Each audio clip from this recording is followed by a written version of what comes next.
Let me just tell you, okay? Startle the audience. There you go. We're going to state the importance of our topic always, and we'll get to that in a minute. But not intentionally. And again, I know I do a little bit different things. But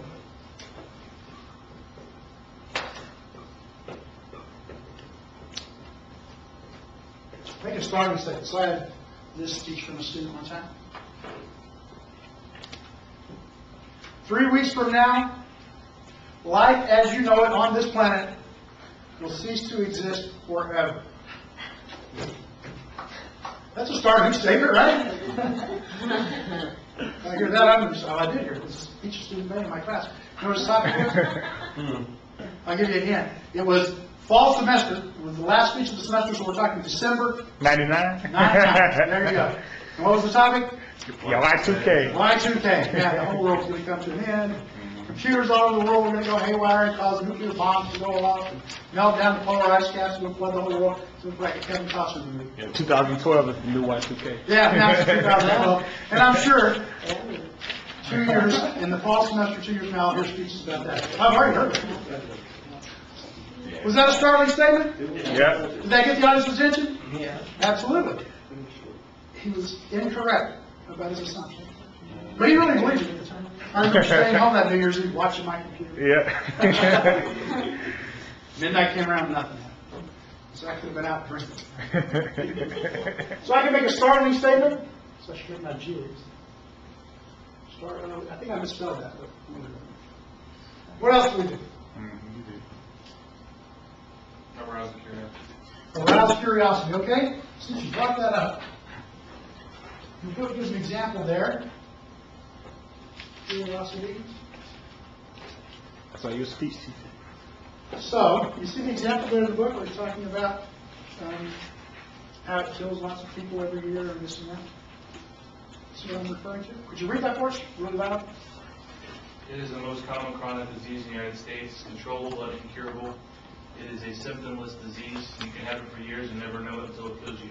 Some 73 million Americans have this disease, and 300,000 will die from it before the year is out. Odds are that 5 of us in the class have it.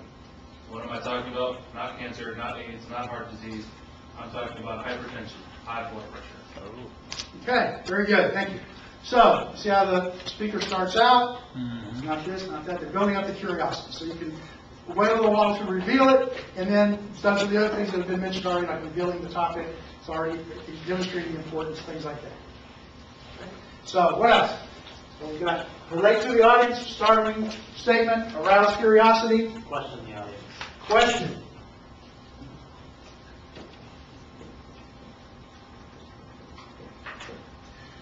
And there's two different types of questions, so I need to indicate a sub point here in my outline. So how am I going to do that?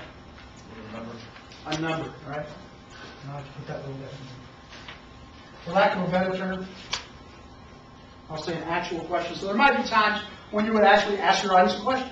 You might say something like, let's say you were speaking to a group of high school students, getting ready to come to CSN in the future, maybe next semester or next year they're going to start here, and you're the representative from financial aid.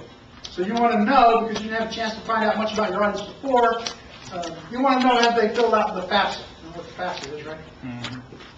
So I might start my speech out by going, first of all, this morning let me ask, by a show of hands, how many of you have already filled out your FAFSA form?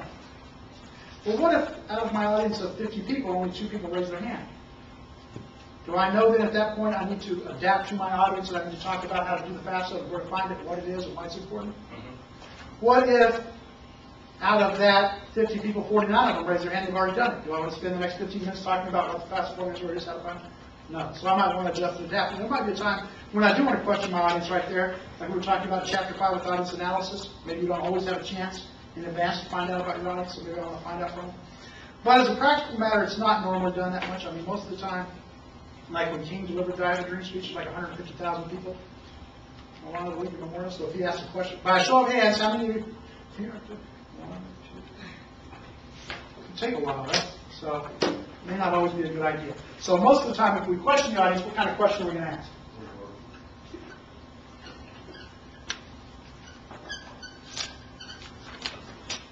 Rhetorical question. And what is a rhetorical question? Another way to get your listeners' attention. Another way to get your listeners' attention, okay, they'll A do question that. that doesn't need an answer. A question, do I? Isn't it a question that you already know the answer to? Well, you probably do. Or it's Doesn't implied. require an answer. What am I trying to do if I ask a rhetorical question? I don't mind just overtly answer the question, so I don't Get you Yeah, thinking. think about it. get them to think about it, right?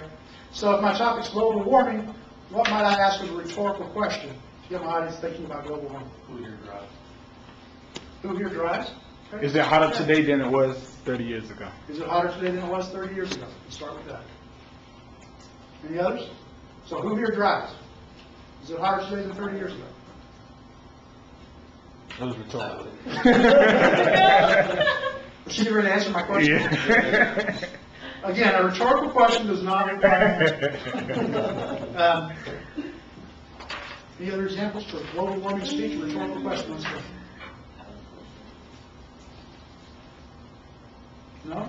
How many of you drink water? How many of you drink water? Okay, it's going to affect our drinking water, right? So lots of different things. So rhetorical questions are really good way to get the audience thinking about it, and does kind of set the mood or tone for the speech. What else could I do? Do you know what the quote? Well,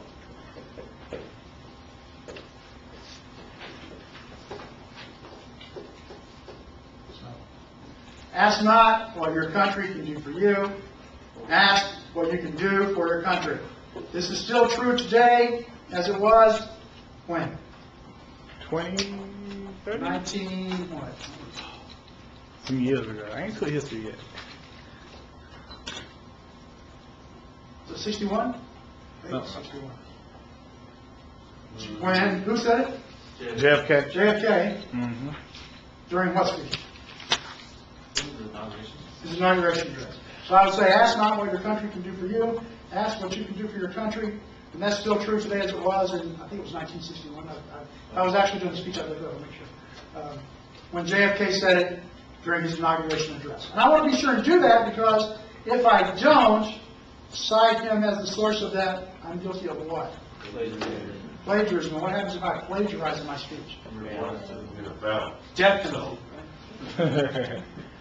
Okay, big problem, right? So I want to make sure I cite the source of my quote. However,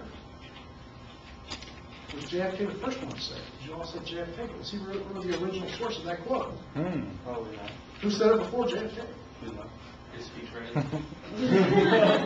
Well, the speechwriter wrote it in the speech. And his speechwriter probably heard it the same way I did, because the speechwriter probably took Didn't they say the that same during the courses in college I Depression? did. Didn't the president say that during the Depression or during? Before that, Uncle Sam.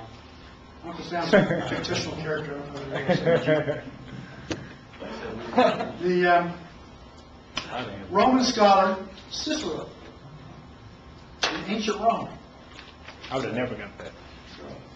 about 2,000 years before. So you think Kennedy was plagiarizing Cicero when he said that, or do you think he didn't have any idea what his speechwriter played? He probably didn't have much of an idea of who wrote it first. Kennedy, I'm sure, had no idea, but I bet his speechwriter did.